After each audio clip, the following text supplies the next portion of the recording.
काफी अकेली और अपने आप में ही रहने वाली लड़की थी। वो एक इंट्रोवर्ट थी और उसे किसी से भी कॉन्वर्सेशन करने में शुरू से बहुत प्रॉब्लम होती थी। इसलिए वो अपने ग्रुप में सबसे अकेली रहती थी और उसके काफी ज्यादा दोस्त भी नहीं थे।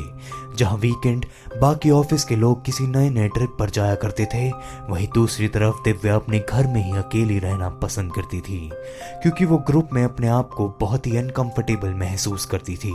इसलिए वीकेंड पर उसका सबसे अच्छा स्पॉट उसका कमरा ही होता था। यार मुझे अपने आप को ना बदलना होगा। आखिर मैं कब तक अपनी जिंदगी ऐसे ही जीती रहूंगी। मुझे अपनी इस इंट्रोवर्ट वाली पर्सनालिटी को खत्म करना होगा। दिव्या अपनी इस पर्सनालिटी को बदलना चाहती थी। वो भी अपने बाकी दोस्तों की तरह फ्रैंक होना चाहती थी, अपनी बात खुलकर सबके सामने रखना चाहती थी, लेकिन वो ऐसा कर नहीं पाती थी। इस वजह से दिव्या अपनी लाइफ के गोल्डन पीरियड्स को मिस कर रही थी। वो कहीं बाहर नहीं जा पाती थी। अपनी इसी लैक ऑफ कम्युनिकेशन स्किल्स की वजह से ना ही उसे प्रमोशन मिल रहा था और यहाँ तक कि उसका कोई बॉयफ्रेंड भी नहीं था। और ये बात दिव्या को बहुत ज्यादा चुभती थी, क्योंकि वो भी चाहती थी कि कोई तो हो जिससे वो अपनी सारी फीलिंग्स को शेयर कर सके। लेकिन अफसोस कई कोशिशें करने के बाद भी उसे लड़के बोरिंग बोलकर चले जाते थे। ऑफिस से अपना दिन खत्म करके दिव्या कॉफी शॉप में आकर बैठ गई थी और आज भी ऑफिस में उसका दिन अच्छा नहीं गया था। वो अकेले एक टेबल पर बैठकर कॉफी पी रही थी और अपने आप पर अफसोस कर रही थी। उसकी कॉफी खत्म हो रही थी और वो वहां से उठकर जाने ही वाली थी। तभी उसकी कुर्सी पर एक और कॉफी अपने आप ही आ गई। उसने कोई नया ऑर्डर भी नहीं किया था।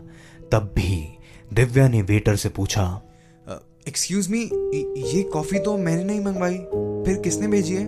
उस वेटर ने उंगली से इशारा किया और दूर काउंटर पर एक आदमी खड़ा था। वहां पर एक हैंडसम और काफी अच्छा दिखने वाला लड़का खड़ा हुआ था और जैसे ही दिव्या ने उस लड़के को देखा, वो ब्लश करने लगी। पहले तो दिव्या इस कॉफी को वापस करना चाहती थी, लेकिन उस लड़के पर नजर पड़ते ही दिव्या ने अपना मन बदल लिया। उस लड़के ने दिव्या की तरफ इशारा किया और वो लड़का दिव्या के पास आकर बैठ गया। हेलो, मेरा नाम अमर है। आपको थोड़ा अजीब लग रहा होगा, लेकिन मैंने आपको वहां पर उदास बैठे देखा तो मुझे लगा कि आपके चेहरे पर थोड़ी मुस्कान लानी चाहिए, इसलिए मैंने आपके लिए ये स्पेशल कॉफ़ी ऑर्डर कर दी। आप एक बार पीकर देखिए, ऐसी कॉफ़ी आपने कभी नहीं पी होगी। दिव्या पता नहीं क्यों अमर के चार्म को रेजिस्ट ही नहीं कर पा रही थी। शायद इसलिए ऐसा भी था कि किसी लड़के ने उसे सामने से अप्रोच किया था। दिव्या दिखाना तो नहीं चाहती थी, लेकिन वो अंदर से बहुत ज्यादा ब्लश कर रही थी। उसने कॉफी की एक सिप ली और सच में उसे पीते ही दिव्या के चेहरे पर मुस्कान आ गई, क्योंकि वो कॉफी सच में बहुत ज्यादा टेस्टी थी। दिव्या के चेहरे पर मुस्कान देखकर अमर को बात करने का मौका मिल गया और देखते ही देखते दिव्या और अमर एक दूसरे से बातें करने लगे। दिव्या को अमर से बहुत ज्यादा फ्रेंडली वाइब्स आ रहे थे। उसका मन कर रहा था कि वो अमर से और भी ज्यादा बातें करे। दोनों ने काफी देर बात की और दिव्या वहां से निकल गई। अगली बार फिर से दिव्या उस कॉफी शॉप में आ गई और उसे फिर से अमर मिल गया और इस बार दोनों ने नंबर्स भी एक्सचेंज किए। घर आने के बाद भी रात रात भर अमर और दिव्या एक दूसरे से बात करने लगे और कुछ ही दिनों में दिव्या और अमर एक दूसरे से प्यार करने लगे। दिव्या की जिंदगी में जिस चीज की सबसे ज्यादा कमी थी, वो अब पूरी हो गई थी। दोनों एक दूसरे से मिलने लगे, एक दूसरे से प्यार भरी बातें करने लगे।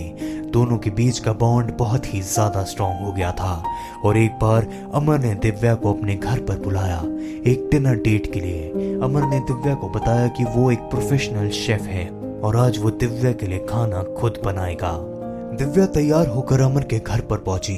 अमर ने वहां पर अलग अलग तरह के डिश पहले से ही बना कर रखे हुए थे। सारे डिशेस वहां पर नॉन वेज ही थे और इतना सब कुछ देखकर दिव्या सच में बहुत ज्यादा इम्प्रेस हो गई। ये कौन सा मीट है, इतना जूसी और टेंडर? ये तो सच में बहुत ज्यादा टेस्टी है। इतना टेंडर मीट तो मैंने आज तक नहीं खाया। अमर के चेहरे पर मुस्कान आ गई। उसने कहा कि ये मीट बहुत ही रेयर ब्रीड है और इस मीट तक पहुंच सिर्फ और सिर्फ अमर की है। दिव्या ने बोला, क्या ये मीट किसी एंडेंजर्ड स्पीशीज का है? अमर ने हंसते हुए कहा कि ऐसा नहीं है, ये स्पीशीज ओवर पॉपुलेटेड है, लेकिन फिर भी इसका मीट मिलना थोड़ा मुश्किल है। अमर ने आगे कहा कि दिव्या को चिंता नहीं करनी चाहिए, वो उसे कोई ऐसी वैसी चीज नहीं खिला रहा है। दिव्या मान गई और डिनर कंटिन्यू रखा। दिव्या ने पेट भर कर खाया और थोड़ी देर आराम करने के बाद दिव्या ने बोला, आज का खाना तो तुमने इतना अच्छा बनाया था ना, मैं तुम्हें बता नहीं सकती अमर। चलो अब एक काम करती हूँ, मैं तुम्हारी किचन को साफ करने में तुम्हारी हेल्प करती हूँ। जैसे ही दिव्या ने किचन में सफाई करने का नाम लिया, वैसे ही अमर अचानक से खड़ा हुआ और कहने लगा कि दिव्या को ये सब कुछ करने की कोई जरूरत नहीं है, वो अपने किचन की सफाई खुद कर लेगा। लेकिन दिव्या को गिल्टी फील हो रहा था, और एक तो वो यहाँ पर खाना भी खा रही थी और दूसरा सफाई भी अमर को ही करनी पड़ेगी। इसलिए वो अपने हिस्से का काम करना चाहती थी ताकि वो गिल्टी फील ना करे। लेकिन अमर तो मान ही नहीं रहा था और दिव्या भी जिद पर अड़ गई और अचानक से अमर के हाव भाव बदल गए। वो अचानक से दिव्या पर चिल्लाने लगा। दिव्या को समझ नहीं आ रहा था कि अचानक उसने ऐसा क्या बोल दिया है। अमर इतना ज्यादा भड़क गया कि अमर के बिहेवियर से दिव्या हर्ट हो गई थी, इसलिए वो सीधा अमर के घर से बाहर निकल गई। दिव्या के मन में ये काफी बड़ा सवाल था कि अमर को हुआ क्या था। वो मुझे मना कर रहा था ना अपने किचन में जाने से, अब मैं पता लगा कर ही रहूंगी कि उसके किचन में ऐसा है क्या।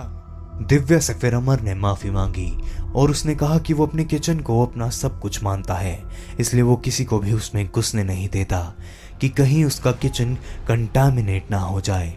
लेकिन दिव्या इतने से एक्सप्लेनेशन से बिल्कुल खुश नहीं थी।